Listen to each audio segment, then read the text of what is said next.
اللهم صل على سيدنا محمد يا رب صل وسلم دائما أبدا على حبيبك.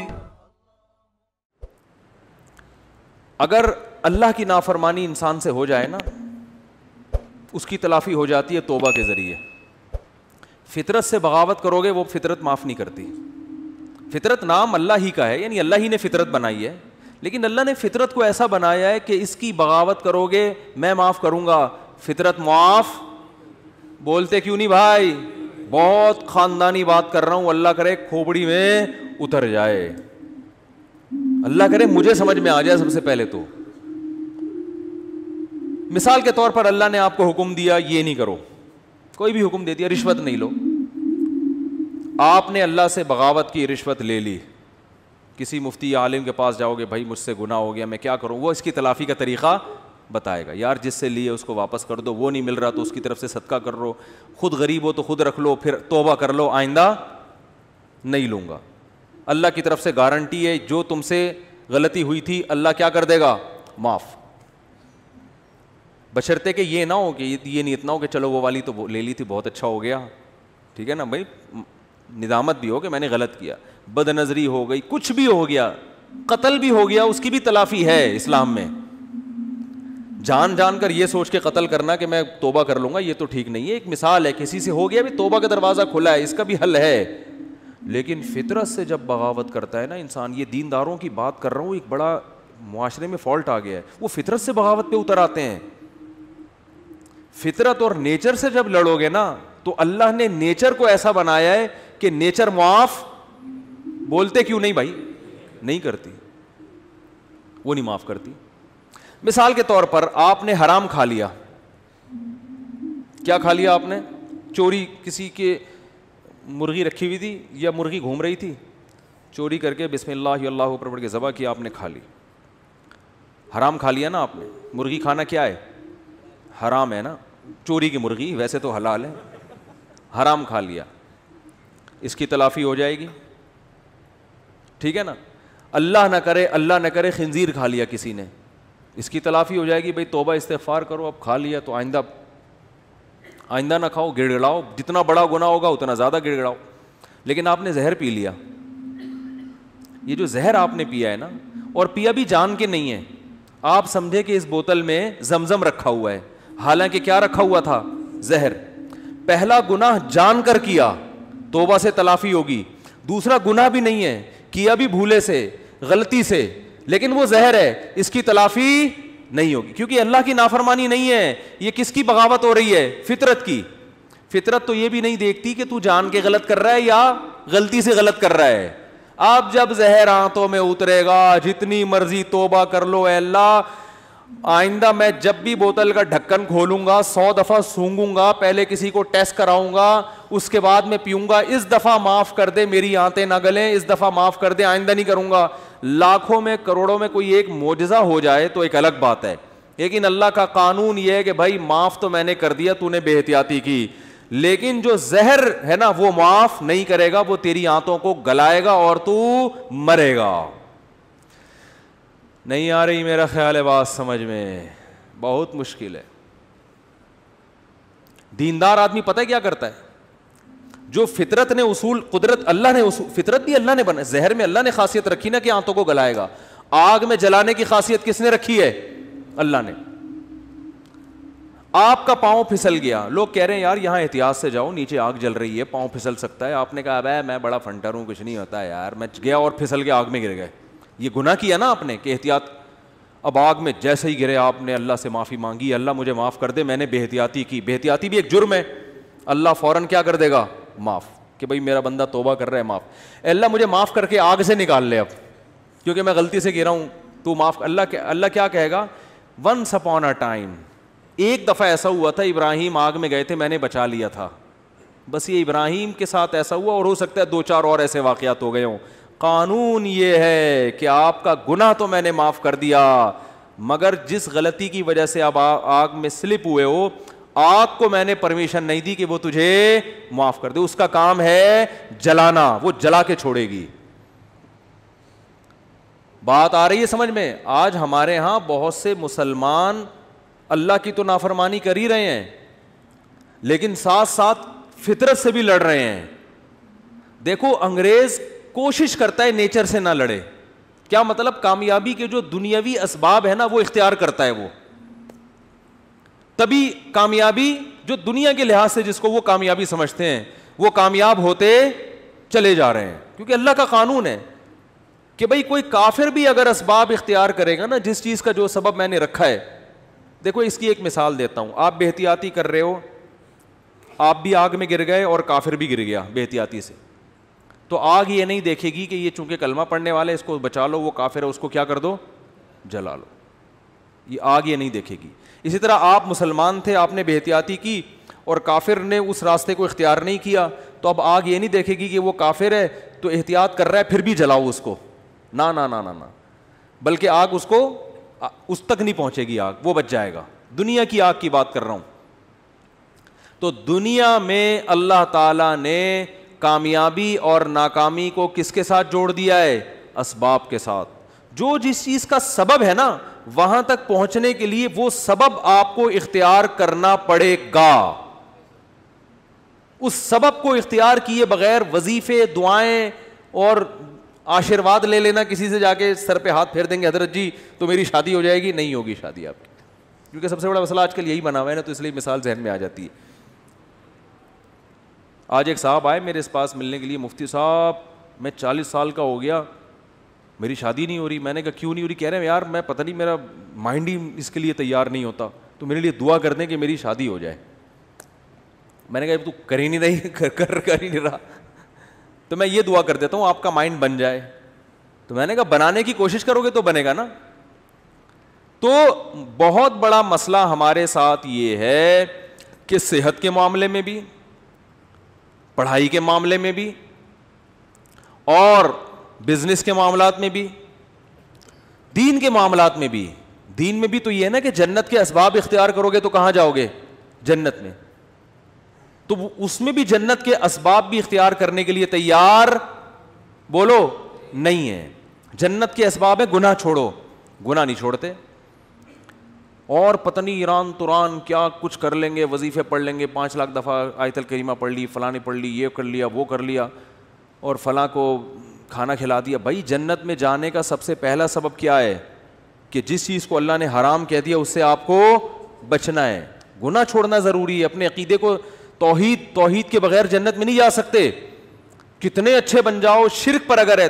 دیکھو جیسے دنیا کا کے اسباب ہوتے ہیں نا, کہ جب تک محنت نہیں کرو گے, صحت کی کوشش نہیں کرو گے تو صحت بنتی نہیں ہے. یہ تھوڑی کہ اٹرم پٹرم جو مرضی کھاتے رہو اور آپ پھر بھی صحت مند, ایسا نہیں ہوتا. یہ جو لوگ کہتے ہیں نا فلاں سب کچھ کھا جاتا ہے پھر بھی ٹھیک ہے, ایسا نہیں ہے. ایک وقت اس کو بھی بریک لگانی پڑتی ہے, اس کو روکنا پڑتا ہے اپنے آپ کو. اور جو پھر بھی کچھ نہیں ہو رہا ہے اس کا مطلب ایک ہی دفعہ میں ہونے والا ہے, اس کو ایک ہی دفعہ میں پھٹ جائے گا بیٹھا بیٹھا. کیونکہ جو کچھ ہوتا رہے نا تو انسان پھر بھی تھوڑا سا احتیاط سے چلتا ہے. اس کا مطلب ایک ہی دفعہ میں اس کا کچھ ہونے والا ہے, ٹائٹ طریقے سے دھماکے کے ساتھ پھٹے گا. گرنیڈ ایک ہی دفعہ پھٹتا ہے اور کلاشن کوف سے گولیاں مسلسل چلتی رہتی ہیں, ٹھیک ہے نا. گرنیڈ کیا ہوتا ہے؟ ایک ہی دفعہ پھٹتا ہے, بس وہ دوبارہ چلنے کے قابل نہیں رہتا. تو آخرت میں جانے کا سبب بھی ہے, تو وہ سبب اختیار کیے بغیر ہم انگریز کو کہتے ہیں نا دنیا میں کامیاب ہے مگر آخرت میں نہیں ہے. کیوں نہیں بھائی؟ تم آخرت کا سبب اختیار کرتے ہی نہیں ہو. آخرت میں جانے کے اسباب کیا ہیں؟ عقیدہ توحید ہے, رسالت ہے, پھر جو اللہ نے جس کو حلال کیا اس کو حلال سمجھو, جس کو حرام کہا اس کو حرام سمجھو. پھر لوگ ہم سے لڑتے ہیں کہ یہ سائنسدان کیوں جنت میں نہیں جائیں گے, انہوں نے تو اتنے نیک کام کیے. او بھائی جنت میں جانے کے لیے تھوڑی کیے انہوں نے, دنیا کے لیے کیے ہیں. تو دنیا آج ان لوگوں کو بڑے اچھے القاب سے یاد رکھتی ہے, یار اس نے بلب ایجاد کیا. اب بلب کے رشتہ داروں کو گالیاں دینا الگ بات ہے, لیکن بلب بنانے والے کو گالیاں کوئی بھی نہیں دیتا. پاکستانی قوم بلب کے رشتہ داروں کو گالیاں دیتی ہے, لیکن بلب بنانے والے کو الحمدللہ گالیاں نہیں دیتی, اور دینا بھی نہیں چاہیے گالیاں. بھائی اس نے ہم پر احسان کیا, بلب بنایا, تو احسان کا بدلہ اس کو دنیا میں مل گیا. اس نے کون سا صدقہ جاریہ کے لیے آخرت کے لیے بنایا تھا؟ تو جو دنیا میں کر رہے ہیں دنیا کے لیے کر رہے ہیں, آخرت میں کوئی حصہ نہیں. اللہ نے بتا دیا تم نے آخرت کے لیے کیا ہی نہیں ہے, کیونکہ تمہارا تو آخرت پر ایمان ہی نہیں ہے. تو اس لیے بات خوب یاد رکھو, صحت کا مسئلہ ہو, گھر میں بچوں کی تربیت کا مسئلہ ہو, پیسے کمانے کا مسئلہ ہو, صحیح ہے نا, جب تک محنت نہیں کرو گے, قانون اللہ کا یہ ہے کہ کخ بھی ہاتھ میں نہیں آئے گا, کخ بھی نہیں آئے گا. کل رات میں مثالیں اس لیے دیتا ہوں تھوڑی سی عبرت کے لیے. کل ہماری ایک جگہ دعوت تھی, بہت ہی اچھے لوگ تھے, وہ دعوت ٹھکرائی نہیں جا سکتی تھی. کھانا کھایا ہم نے 11 بجے رات, اور وہ انہوں نے اتنا کچھ بنایا ہوا تھا, وہ بھی باقاعدہ آرڈر پہ کھایا ہے ہم نے. ابھی میں کیا بس وہ سن بھی رہے ہوں گے نا بیان. کھایا. اب 11 بجے جب آپ کھاؤ کے سو گے تو آپ کی صحت ٹھیک ہو سکتی ہے؟ پھر آپ کہو چونکہ میں مفتی صاحب ہوں اور لوگ کہتے ہیں عالم ہے, لوگوں کے خیال میں کوئی نیک آدمی ہے. اصل تو اللہ ہی جانتا ہے کون نیک ہے, کون بزرگ ہے, کون عالم ہے, لیکن لوگوں کا ایک اچھا گمان اگر فرض کر لیں تو چونکہ ہم نے 11 بجے کوفتے کھائے ہیں, کوفتے بنائے ہوئے تھے بڑے خاندانی قسم کے, پھوڑ دیے ہم نے, طبیعت سے پھوڑے. اچھا وہ تو میں ان سے کہہ رہا تھا کہ مولانا طارق جمیل صاحب تو رات کو کھانا کھاتے ہی نہیں ہے نا, رات کو کھانا حضرت مولانا طارق جمیل صاحب نہیں کھاتے, وہ اتنے 2-4 نوالے بس جتنا بھی رکھا وہ نہیں کھاتے, صحت کا خیال کرتے ہیں. تو میں نے کہا یار اتنا تپڑ مجھ میں نہیں ہے, اتنا اچھا کھانا رکھا ہوا ہے اور میں کھاؤں نہیں. تو وہ کہنے لگے, میں نے کہا ہم نے اس کا ایک آلٹرنیٹ تلاش کیا ہوا ہے, کھائیں گے طبیعت سے. تو ہم نے پھوڑا. اب جب پھوڑا ہے تو ظاہر ہے پھر اس پھوڑے ہوئے کو نکالنا بھی تو ہے نا کہیں. تو اس کا حل پھر ہم, میرے ساتھ ایک ہمارے دوست تھے, وہ کافی وزنی ہیں. میں نے کہا بیٹا اب میں تو نہیں سو سکتا ایسے, میں تو نہیں سو سکتا, یہ تو خودکشی ہے. تو میں نے کہا جب تک یہ جتنی کیلوریز جمع ہوئی ہیں نا یہ برن نہیں ہوں گی نا میں نہیں سوؤں گا. انہوں نے کہا کیسے برن کرنا؟ میں نے کہا پیدل نکلو.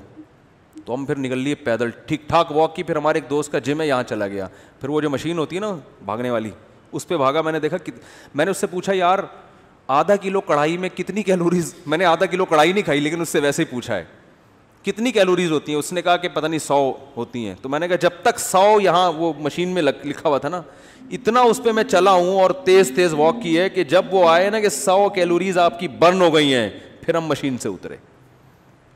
ہم نے کہا اب ہمارے لیے سونا کیا ہو گیا ہے؟ بولو نا بھائی, حلال. یہ اتنے نیک ہم بھی نہیں ہیں کہ اتنا صحت کا خیال رکھیں. ونس اپون اے ٹائم ایک واقعہ اچھا آ گیا, ہم نے کہا پارسل کر دو. یہ کرنا پڑے گا آپ کے باپ کو بھی, ورنہ توند نکلے گی, ورنہ عجیب سے ہو جاؤ گے. زندگی ایسی بہاریں اور خوشیاں کیا ہو جائیں گی, ختم. وہ کڑھائیاں جو آپ کوفتے جو کھا رہے ہو نا آہستہ آہستہ جا کے مختلف جگہوں پہ سے نکلنا شروع ہوں گے. کبھی کوفتہ یہاں سے نکلے گا, ڈاکٹر کہیں گے ان کی رسولی نکل آئی. وہ رسولی نہیں ہے, وہ جو کوفتے آپ نے کھائے ہیں ان میں صرف ایک کوفتہ نکلا ہے ابھی تو باقی کیا ہے, باقی ہیں. تو مختلف, ابھی تو تھوڑے دنوں میں آپ خود کوفتہ بن جاؤ گے. اور پھر کیا کرتے, صحت ٹھیک نہیں ہے, گھٹنوں میں درد, یورک ایسڈ بڑھا ہوا ہے, یہ ہوا ہے.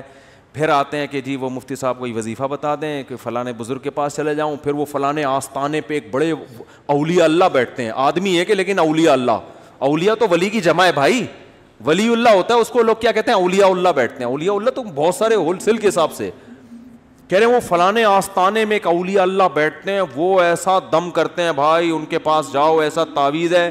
ابے تو کھا کیا رہا ہے, تو کمبخت, تو تعویذوں میں نہائے گا بھی نہ کک بھی نہیں ہوگا. اللہ کا قانون ہے بھائی, قانون ہے کہ جتنا کھا رہے ہو نا اس کا وہ یوٹیلائز ہو گئی تو صحیح رہے گی, نہیں ہو رہا تو پھٹ جاؤ گے دھماکے کے ساتھ. بچوں میں تو چلو گروتھ ہو رہی ہوتی ہے نا, اب 40 سال میں گروتھ تھوڑی ہوگی آپ کی, اب تو فیٹ بڑھے گا, اب تو پھوڑے نکلیں گے, وہ کوفتے نکلیں گے مختلف جگہوں سے, آپ کے کولیسٹرول بڑھے گا 10. پھر بھی اگر مر جائے آدمی تو پھر اللہ نے مار دیا.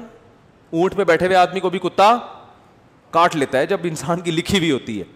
لیکن پھر اس بیماری پر گناہ نہیں ملتا بلکہ درجات بلند ہوتے ہیں. ہمارے نبی صلی اللہ علیہ وسلم بھی بیمار ہوا کرتے تھے, بخار آیا کرتا تھا, اور آپ فرماتے تھے بخار مومن کے حق میں اللہ کی رحمت. لیکن آپ کو یہ بخار معاذ اللہ بد پرہیزی سے نہیں آتا تھا. سمجھ میں آ رہی ہے بات؟ ایک بیماری اللہ کی طرف سے ہوتی ہے, وہ آپ کی کوتاہیوں کی وجہ سے نہیں ہوتی. وہ بیماری اللہ کی رحمت ہے, اس میں گناہ معاف ہوتے ہیں. آج جو میجورٹی بیمار ہو رہی ہے وہ اللہ کی خوشی سے نہیں ہو رہی, وہ اپنی حرکتوں سے ہو رہی ہے. اور اس میں امیدیں لگا کے بیٹھے میں بہت ثواب ملے گا, میرے گردے فیل ہو گئے ہیں, مجھے بہت زیادہ کیا ملے گا, ثواب ملے گا, میرے گردے فیل ہو گئے. میں نے ایک صاحب کو کہا, میں نے کہا اپنا بی پی چیک کرا لیا کرو, آپ کے مجھے دماغ کی سیٹنگ کیا لگ رہی ہے, آؤٹ لگ رہی ہے, کبھی کبھار نا میں نے کہا چیک کرا لیا کرو, کیونکہ مجھے نہیں لگ رہا کہ آپ کا بی پی نارمل ہے. کہ ابے چیک ویک کرانے سے کچھ نہیں ہوتا, مجھے خود بتا رہے تھے, ابے بی پی چیک کرانے سے, جب یہ تو انہی کو ہوتا ہے جو چیک کراتے ہیں, الٹا ہوتا ہی انہی کو ہے جو بار بار کیا کرتے ہیں. میں نے کہا کتنے بلڈ پریشر کے مریض ہیں ہمارے معاشرے میں, یا تو نہ ہوتا نا یہ, پھر خام خواہ وہمی بن کے بلا وجہ جا رہے ہو. وہی ہوا, ان کے پتہ نہیں کوئی رکھ پھٹ گئی, ان کی بی پی ہائی تھا, پتہ ہی نہیں چلا ان کو. اور ایک صاحب کے ساتھ تو ایسا ہوا, ان کو بھی سمجھایا, ان کا تو انا للہ ہی ہو گیا, اللہ تعالیٰ مغفرت فرمائے. بہرحال وہی بات ہے, اللہ تو معاف کر دے گا اگر بعد والے اس کے لیے توبہ استغفار کرے, لیکن فطرت معاف نہیں کرتی. فطرت نے دماغ کی رگ بولو پاڑ دی. اتنا یہ نہیں دیکھا کہ بھائی یہ تو یہ جو آج کل بیماریاں چل رہی ہیں, بلڈ پریشر ہے. پھر اماں ماں باپ کی خدمت میں بھی سب سے بڑی خدمت یہ ان کی صحت کا خیال رکھو. اماں کے دیکھو کھا کیا رہی ہیں, ابا کو دیکھو, ابا چھوڑ دو پراٹھے, ابا کے پاؤں پکڑو, ابا اس عمر میں پراٹھے سوٹ نہیں کرتے. اور اگر ابا نے پراٹھے کھائے ہیں تو ابا سے بہت محبت کے ساتھ واک کراؤ ان کو, کہ ابا مفتی صاحب اگر پٹھان ہوٹل کے پراٹھے کھا لیتے ہیں تو واک بھی کرتے ہیں, ٹھیک ہے نا. آپ نے مفتی صاحب کے بیان سنے کہ انہوں نے ہوٹل کے پراٹھے کھائے ہیں, تو ابا پھر وہ دیکھو, پھر بھی اللہ کی طرف سے سب کچھ ہو سکتا ہے. بڑے بڑے صحت مند ہم نے دیکھے ہیں دھڑام سے نیچے گئے, تو وہ اللہ کی طرف سے ہے نا, وہ تو اللہ سے تو تھوڑی کوئی لڑ سکتا ہے. لیکن قانون یہی ہے, اور قانون کو فالو کرو گے تو 99% غالب یہی ہے کہ اللہ کی مدد آئے گی. حکیم محمد سعید صاحب جو ہے نا, قانون کو فالو کرتے تھے, نیک آدمی تھے, کبھی تکبیر اولیٰ فوت نہیں ہوتی تھی ان کی. 68 ایئرز میں, 68 سال میں ٹینس کھیلتے تھے, ایک ایک 2 گھنٹہ. آج کوئی کھیل سکتا ہے؟ 40 سال کا آدمی کمر پکڑ کے بیٹھ جائے گا, اس لیے کہ صحت کے اصولوں پر عمل. بھائی اتنے بجے کھانا ہے, یہ نہیں کھانا.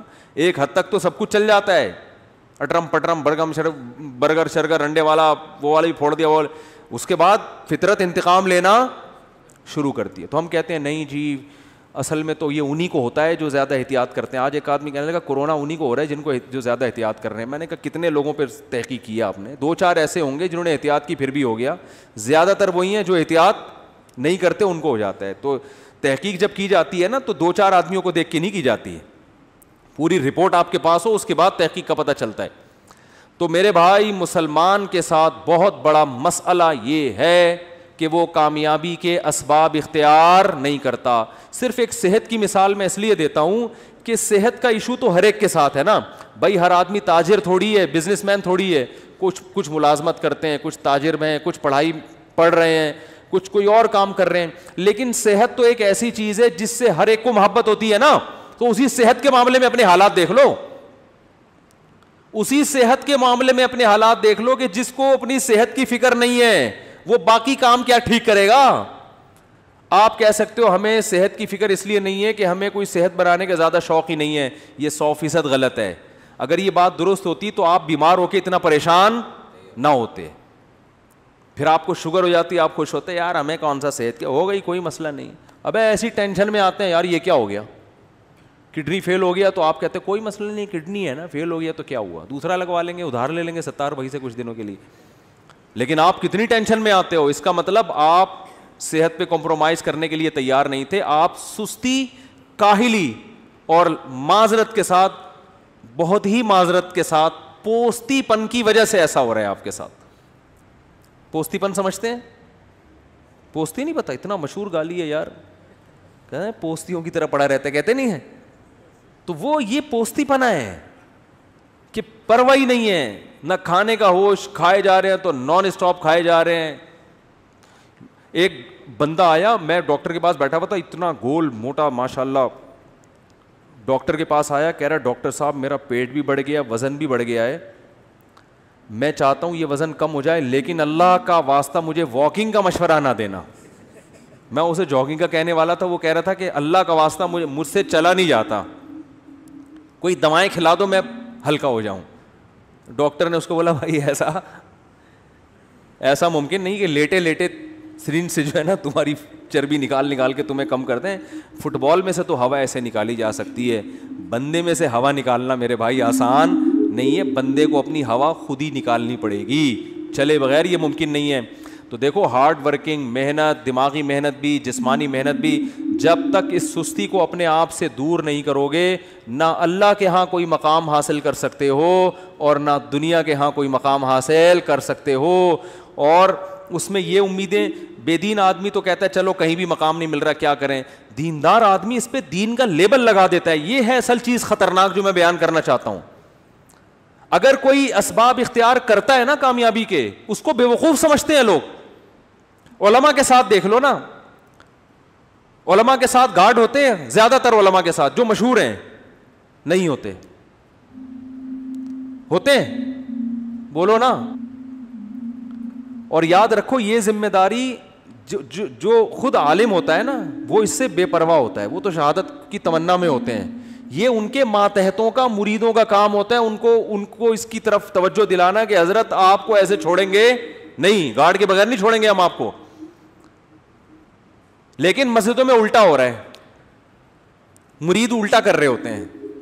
اگر ان کے پیر صاحب گارڈ اپنے خرچے پہ بھی رکھ لینا تو مریدوں کو اعتراض ہو رہا تھا, یار پیر صاحب کو اللہ پہ توکل, بولو بھائی پیر صاحب کو تو اللہ پہ توکل ہی نہیں ہے. مفتی نظام الدین شہید ہو گئے, وہ تو گارڈ کی موجودگی میں شہید ہوئے. اس کا مطلب ہے کہ گارڈ ان کے ساتھ تھے مگر جتنی سیکیورٹی ہونی چاہیے تھی اتنی. دیکھو باطل لوگوں میں قتل بہت کم ہوتے ہیں لوگ, اہل باطل کے یہاں, اس لیے کہ وہ اللہ پہ توکل تو ہے ہی نہیں نا ان کے یہاں تو سب کچھ اسباب. آپ کو پتہ ہے یہ جو ڈونلڈ ٹرمپ کی سیکیورٹی, کبھی یوٹیوب پہ سرچ کریں آپ حیران ہو جائیں گے. یہ سیکیورٹی اگر کوئی مسلمان سربراہ رکھ لے تو لوگ اس کو کیا تانا دیں گے, اللہ پہ توکل نہیں ہے. حالانکہ یہ تانا یہاں بنتا ہے ہی نہیں.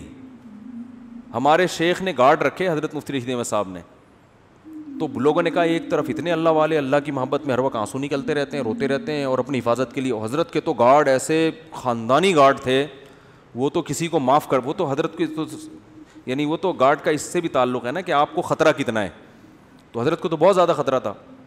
تو حضرت ہی کے بہت سے مریدین نے کہنا شروع کیا, بھائی ان کا تو اللہ پہ توکل نہیں ہے, اتنے بڑے بزرگ بنے. ہر ایک کی تلاشی ہوتی تھی, جو بھی آتا تھا نا, چاہے کوئی بزرگ آئے نیک آئے, گارڈ سب کو اچھی طرح کنگال کے اندر بھیجتے, اب آپ جا سکتے. تو بہت سے لوگ بگڑ بھی جاتے تھے, ابے کہ ہم بم لے کر آ رہے ہیں.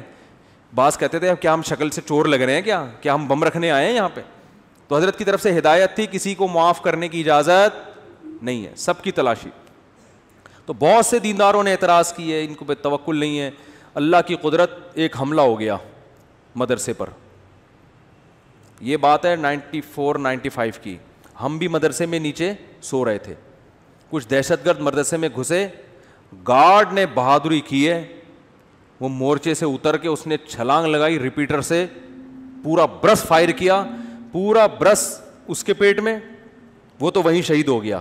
لیکن اس کی بہادری سے فائدہ یہ ہوا کہ وہ جتنے دہشت گرد تھے وہ مدرسے کے اندر داخل نہیں ہو سکے. ورنہ آج میں یہاں ممبر پہ بیٹھ کے بیان نہیں کر رہا ہوتا, کیونکہ ان کا تو ہدف تھا گولیاں ہمارے اوپر سے گئیں, ہم لیٹے ہوئے تھے, ہمارے اوپر سے گولیاں جا رہی تھیں, مسجد میں سو رہے تھے. تو جو دہشت گردوں نے کارروائی کی نا, ان کی گولیاں ہمارے اوپر سے گئی ہیں. تو جب ہم اٹھے ہیں تو وہ بھاگ چکے تھے, کیونکہ اس نے گارڈ نے ایسی بہادری دکھائی کہ وہ جان پہ کھیل گیا, خود تو شہید ہو گیا اور لیکن اس نے ان سب کو بھگا دیا. تو اس کے بعد وہ جو باتیں کرتے تھے نا الٹی, انہوں نے کہا یار اچھا ہوا انہوں نے گارڈ رکھے ہوئے تھے, ورنہ تو آج تو سارے ہی گئے تھے. تو حضرت کو اتنا غصہ آیا, حضرت نے فرمایا غنیمت ہے, سمجھ میں آ گیا, ایک بندے کو شہید کروا کے بات سمجھ میں آ گئی, لیکن شکر ہے. تو حضرت فرماتے تھے یہ کون سی عقل مندی ہے کہ ایک بندہ کو شہید کروانے کے بعد بات سمجھ میں آئے. عقل مندی تو یہ ہے کہ کام سے پہلے بات سمجھ میں آ جائے. پھر حضرت نے فرمایا, حضرت مولانا یوسف دھیانوی شہید رحمۃ اللہ علیہ, اتنے بڑے بزرگ, اتنے بڑے عالم, ان کی محنتیں ہوتی ہیں, پوری جوانی علم حاصل کیا ہوتا ہے, اتنی یہ ایسی شخصیتیں غیروں کے پاس ہوتی نا تو آپ دیکھو وہ کتنی قدر کرتے ہیں ان کی. گورا اپنے سائنسدانوں کی کتنی قدر کرتا ہے. گورے کو پتا ہو کہ یہ ہمارا قیمتی سرمایہ ہے. اچھا مجھے ایک بات بتاؤ, آرمی کا کوئی بہت بڑا آفیسر ایسے ہی سول ڈریس میں ایسے ہی گھوم رہا ہو اور کوئی گارڈ وارڈ نہ ہو, آرمی چھوڑے گی اس کو؟ آرمی بولے گی بھائی تم پہ خرچہ ہوا ہے, تم اگر شہید ہو گئے نا تم تو جنت میں جاؤ گے, ہماری ایسی کی تیسی ہو جائے گی. ہم نے ٹریننگ کی ہے, لاکھوں روپے خرچ کیے ہیں. ایک آرمی کے آفیسر آئے تھے ملنے کے لیے, وہ پتہ نہیں SSG کمانڈو تھے کیا تھے. تو ہمارے دوست نے مجھے بھی انوائٹ کر لیا, اس نے ان کی دعوت کی تھی, مجھے بھی انوائٹ کیا. تو وہ پائے وائے پکے تھے, وہ نہیں کھا رہے تھے. کوئی پائے تھے یا کیا, کوئی ایسی خوراک تھی جو فل آف کولیسٹرول ہوتی ہے, تو وہ نہیں کھا رہے تھے. تو ہمارے دوست نے ان سے پوچھا آپ کیوں؟ انہوں نے کہا یار ہماری ٹریننگ پہ, صحت پہ اتنے لاکھوں روپے خرچ ہوئے ہیں, میں پائے کھا کے حکومت کا وہ پیسہ ضائع نہیں کرنا چاہتا. میں کھانے پینے میں احتیاط, یا تو پہلے کھانا کھا چکے تھے, ڈبل کھانا تھا, کیا تھا, مجھے تو واقعے کا اصل مغز یاد رہ جاتا ہے, پوری تفصیل یاد نہیں رہتی. تو میں نے کہا بندہ خاندانی ہے. بندہ کیا ہے؟ حکومت کے پیسے سب نہیں ہے خاندانی, ہر طرح کے لوگ ہوتے ہیں, فوج میں بھی, ہر جگہ. تو کھا بھی رہے ہوتے ہیں کہ آ جاؤ, حکومت کا پیسہ ہے نا, پھر تو ڈبل کھانا ہے. ٹھیک ہے نا. اچھے بھی ہوتے ہیں, ہر طرح, ہر طبقے میں اچھے برے سب طرح کے لوگ ہوتے ہیں. تو وہ بڑے خاندانی تھے, بریگیڈیئر کے رینک کے آدمی تھے. انہوں نے کہا میں نہیں کھاؤں گا, اتنا خرچہ, تھی بڑی ٹائٹ خاندانی قسم کی فٹنس. تو یہ انسان کے عقل مند ہونے کی علامت ہوتی ہے. کوئی سیکیورٹی کا انتظام نہیں. تو یہ ہمارے دینداروں میں ایک بہت بڑا فالٹ ہے, وہ اس کو توکل سمجھتے ہیں, حالانکہ یہ توکل نہیں ہے. قرآن نے کیوں کہا اعدوا لہم ما استطعتم من قوہ, قوت اختیار کرو, الا ان القوۃ الرمی, آپ نے فرمایا قوت سے مراد تیر اندازی ہے, تیر اندازی سیکھو. تو خلافت عثمانیہ جو قائم ہوئی ہے, محمد بن فاتح نے دنیا کی سب سے بڑی توپ بنوائی اپنے سائنسدانوں سے. اس کے بعد اس قلعے پہ حملہ کیا ہے. اس کو پتا تھا یہ غلیلوں سے فتح ہونے والا نہیں ہے, نہیں ٹوٹیں گی. بہت دنیا کی سب سے بڑی توپ اس وقت کی بنائی تھی اس نے کہا اس کے بعد حملہ ہوگا تو ہٹو بچوں ہوگا کام. تو یہ اسباب کے ساتھ اللہ نے دنیا کو جوڑ دیا ہے. ہاں مسلمان اسباب اختیار کرتا ہے, نظر اسباب پہ نہیں رکھتا. اسے وہ بہاری بھائی کا مقولہ ہر وقت یاد رہتا ہے کہ اگر انسان کی شامت آتی ہے تو اونٹ پہ بیٹھے ہوئے آدمی کو بھی کتا کاٹ لیتا. ہمارے ایک دوست بہاری تھے, باتیں بڑی کرتے تھے. تو وہ کہتے تھے کہ دیکھو جب انسان کی شامت آتی ہے تو اونٹ پہ بیٹھے ہوئے آدمی کو بھی کتا, حالانکہ کتے کے لیے وہاں جانا آسان کام نہیں ہے, کنوینس کا مسئلہ ہے بھائی, اس کو تو پوری رینٹ پہ گاڑی لینی پڑے گی. تو جب موت آتی ہے تو کتا کاٹ لیتا ہے. تو جب آنی ہوتی ہے میرے بھائی تو پھر تو 20 گارڈ بھی ہوں, گارڈ ہی دشمن بن کے مار دیتا ہے. جب آنی ہوتی ہے تو آپ صحت کا جتنا مرضی خیال کرو, ایک چھوٹا سا وائرس آپ کی ناک میں داخل ہو کر آپ کی ایسی کی تیسی کر دیتا ہے. ایک کینسر کے اسپیشلسٹ تھے, انہوں نے بتایا کہ بعض دفعہ ایک ایسے آدمی کو کینسر ہوتا ہے جس کے کینسر ہونے کا دور کا امکان نہیں ہوتا. میڈیکل سائنس حیران ہوتی ہے اس آدمی کو کینسر ہو کیسے گیا. تو اللہ سے تو نہیں لڑ سکتے, لیکن عام طور پہ ایسا ہوتا نہیں ہے. عام طور پر قانون یہی ہے کہ جو حفاظت کرے گا اس کی حفاظت ہوگی, جو صحت کا خیال کرے گا اس کی صحت ٹھیک رہے گی, جو پیسہ کمانے کے لیے محنت کرے گا اللہ اس کو پیسہ دے گا, جو پڑھائی پہ محنت کرے گا آگے نکلے گا. ایسے ایسے پاکستانی یا USA UK میں جنہوں نے, یہاں بلوچ ایک لڑکا بھی, اس کی معلومات مجھے ہوئی, میں انشاءاللہ پوری ڈیٹیل لے کے آپ کو اس کے بارے میں انشاءاللہ بتاؤں گا, کہ بلوچستان میں پیدا ہوا, اردو بھی نہیں آتی تھی. اس نے ایک عزم بنایا کہ یار میں نے یہاں تک پہنچنا ہے, اور آج امریکہ میں بیٹھا ہوا ہے. وہ امریکن گورنمنٹ اس کو بڑا پروٹوکول دے رہی ہے, اتنی ترقی کی اس نے. تو بیٹھے بیٹھے مکھنچوؤں کی طرح یہ والا وظیفہ پڑھ لو, وہ والا وظیفہ پڑھ لو, فلاں کی سر پہ ہاتھ رکھوا لو, استخارہ نکالو. استخارہ سب سے آخری حل مسلمان کے پاس کیا ہے؟ استخارہ نکالو. اگر استخارے میں یہ نکلا ہے تو اس کا مطلب تم اب A1 گریڈ سے پاس ہو جاؤ. استخارے میں یہ نکل آیا, گئے کام سے. خواب میں نیلا آ گیا, یہ ہو گیا, پیلا آ گیا, یہ ہو گیا, گلابی آ گیا, یہ ہو گیا. خوابوں کی دنیا سے, ٹھیک ہے خواب بھی نبوت کا ایک حصہ ہے, تو پہلے اپنی ذمہ داری پوری کر لو, پھر اچھا خواب آ جائے تو چلو اللہ کی طرف سے بھی تسلی مل رہی ہے. وہ ایک خاتون کا واقعہ میں سناتا ہوں نا, مجھے کہنے لگی میرے بھائی کا انتقال ہو گیا, مجھے خواب آیا کہ وہ اچھی حالت میں ہے. میں نے کہا چلے اللہ سے امید کی جا سکتی ہے. کہنے لگی بہت نیک تھا, اتنا نیک مفتی صاحب کیا بتاؤں. اچھا, میں نے کہا ماشاء اللہ. میں نے کہا نماز پڑھتے ہیں؟ نہیں نماز تو کبھی نہیں پڑھی بیچارے نے. میں نے کہا پھر تو واقعی بہت نیک تھا. اور میں نے کہا یہ خواب پہ پھر بھروسہ نہ کریں, یہ اپنا تخیل بھی ہو سکتا ہے. بعض دفعہ آپ کے ذہن میں ایک شخص نیک ہوتا ہے تو وہ خوابوں میں اچھا ہی آ رہا ہوتا ہے. جس سے نفرت ہوتی ہے نا خواب میں, وہ چڑیل کی شکل میں آتا ہے. حقیقت ہے. کبھی ساس کو بہو خواب میں اچھی کنڈیشن میں نظر نہیں آئی ہوگی, اور کسی بہو کو آج تک ساس خواب میں سفید کپڑوں میں نظر نہیں آئی ہوگی. آپ تجزیہ کر کے دیکھ لیں, کوئی ایسی مارکیٹ میں بہو نہیں ملے گی جو کہے مجھے میری خواب میں میری ساس آئی اور سفید لباس میں خوشبو کے عطر میں ڈوبی ہوئی. کبھی ہوتا ہے؟ خواب ساس ہمیشہ نندے، ساس جٹھانیاں. میں جب پہلے فون سنا کرتا تھا ایسے فون بہت آتے تھے. خاتون نے کہا میری جٹھانی مجھے سانپ کی شکل میں نظر آئی ہے, اس خواب کی تعبیر بتا دیں.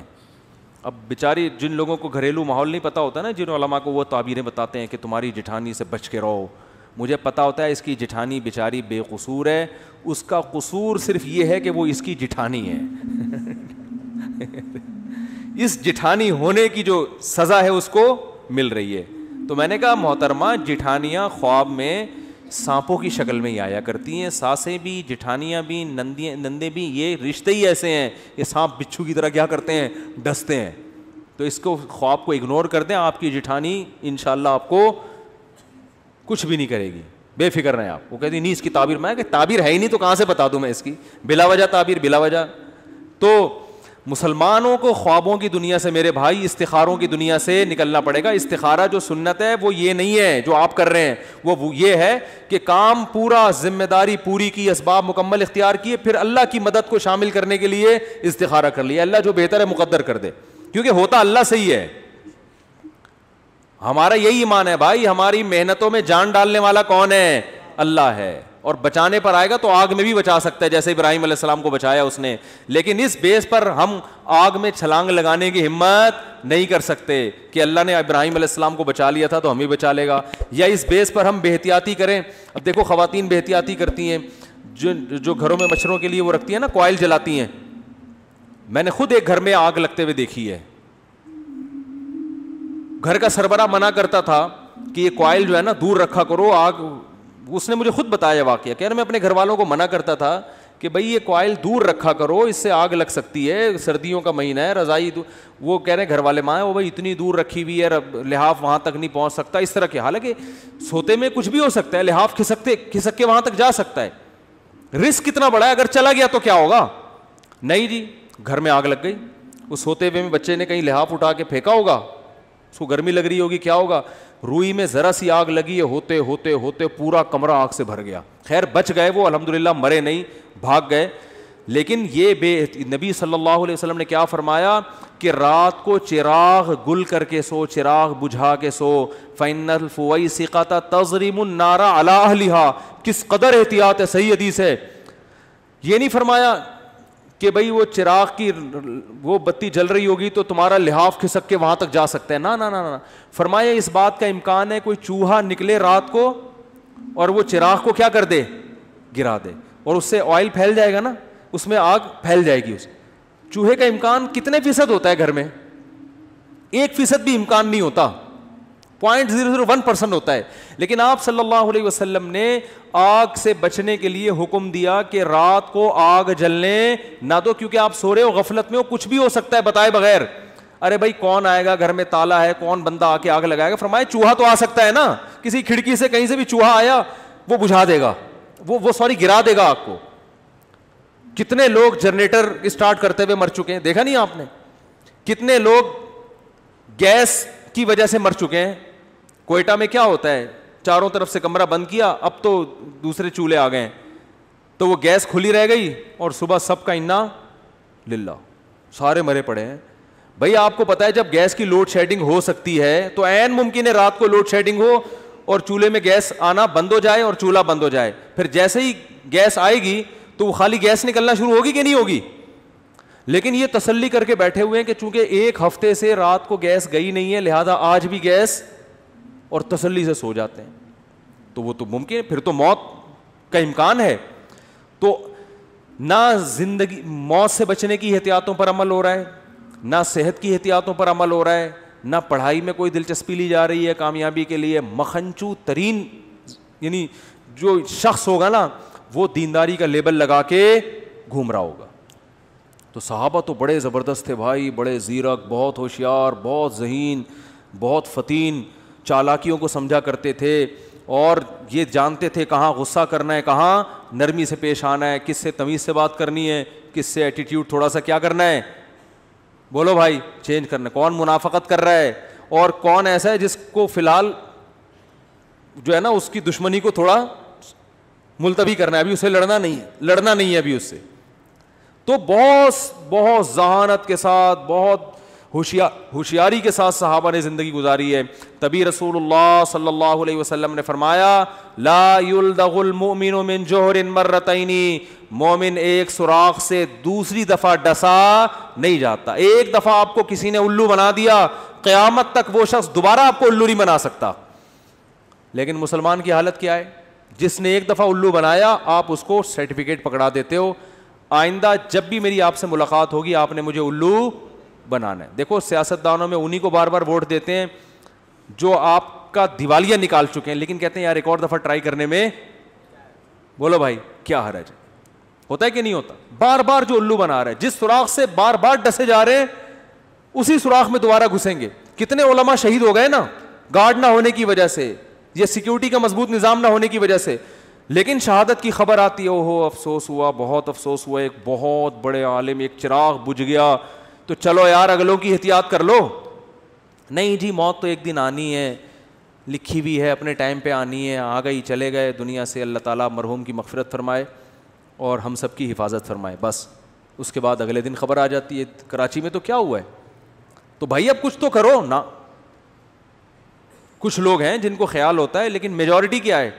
بالکل مجذوب. مجذوبیت کی جو انتہا ہے نا, دیوانگی کی انتہا, وہاں تک پہنچے ہوئے ہم. تو بچوں کی نگرانی نہیں ہو رہی. بچے کہاں بیٹھ رہا ہے, آپ کا بیٹا کہاں جا رہا ہے, اسکول میں کیا کر رہا ہے, کون اس کا کلاس فیلو ہے. ایسا تو نہیں بچوں میں بچے کا کوئی کلاس فیلو اس کو موبائل میں فحش فلمیں دکھا رہا ہو, کوئی ہوش نہیں ہے.